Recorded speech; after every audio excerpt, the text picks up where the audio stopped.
আসসালামু আলাইকুম। আমি আবারও ফিরে আসলাম আমার একটি নতুন রেসিপি নিয়ে।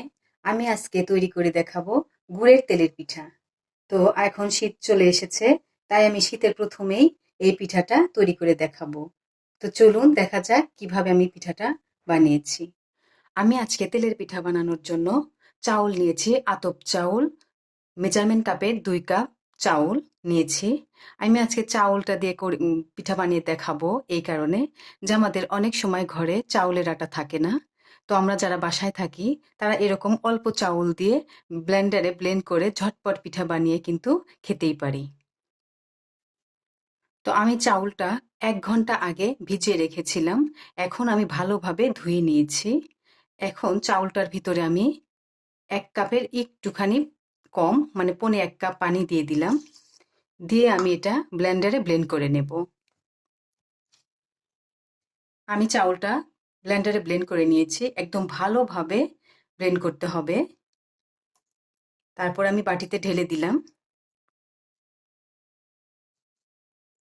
এখন আমি দেখাচ্ছি কেমন হয়েছে। এটা কিন্তু একটুখানি পাতলা হয়েছে। এখন আমি এর ভিতরে একটু ময়দা দিয়ে দেব, হাফ কাপের মতো ময়দা দিয়ে দিলাম।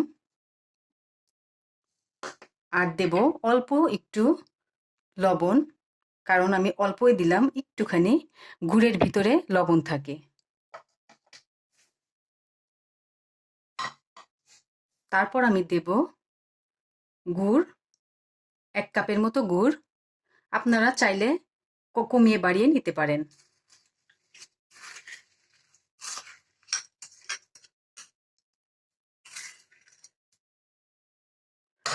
তারপর এটা আমি ভালোভাবে মিশিয়ে নেব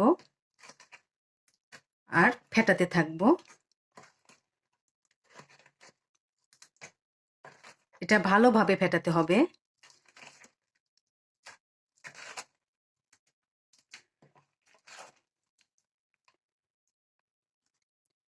তো আমি কিছু সময় নিয়ে ভালোভাবে ফেটিয়ে নিচ্ছি। আর এই কাজটা আমি হাত দিয়ে করে নিচ্ছি, কারণ পিঠার কাজটা কিন্তু হাত দিয়ে করলে বেশি ভালো হয়।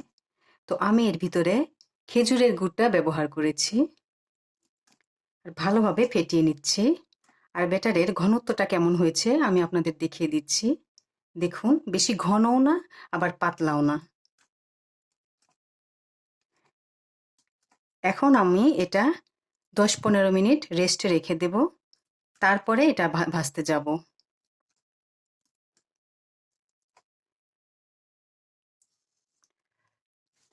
পিঠাগুলো ভাজার জন্য আমি কড়াইয়ে তেল দিয়ে দিচ্ছি। আর কড়াইটা আমি ছোট নিয়েছি। ছোট কড়াইয়ে তেল কম লাগে। আর তেলটা আমি একদম গরম করে নিয়েছি। তেলটা কিন্তু একদম গরম করে নিতে হবে। তারপর আমি পিঠার ব্যাটারটা একটু এরকম করে নেড়ে নেব, ঘুটে নেব। তারপর আমি দিয়ে দেব।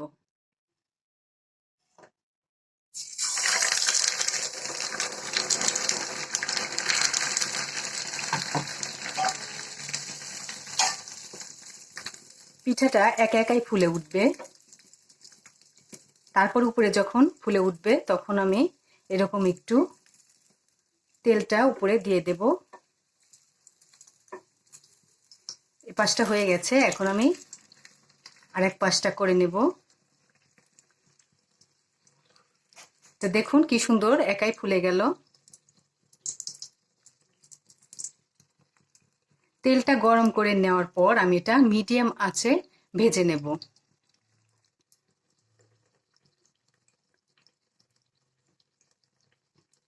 হয়ে গেছে আমার পিঠা। দেখুন, আমি আপনাদের আরেকটা পিঠা আমি বানিয়ে দেখাচ্ছি।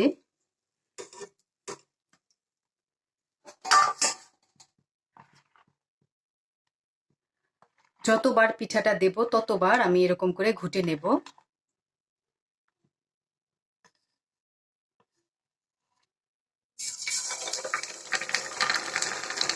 তারপরে দিয়ে দিলাম।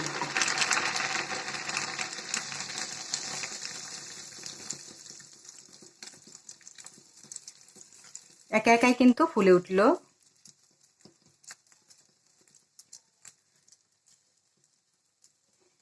এখন আমি এপাশটা ঘুরিয়ে দিলাম। এটা গুড়ের পিঠা, বেশি ভাজতে হবে না, কালারটা এমনিতেই সুন্দর হবে।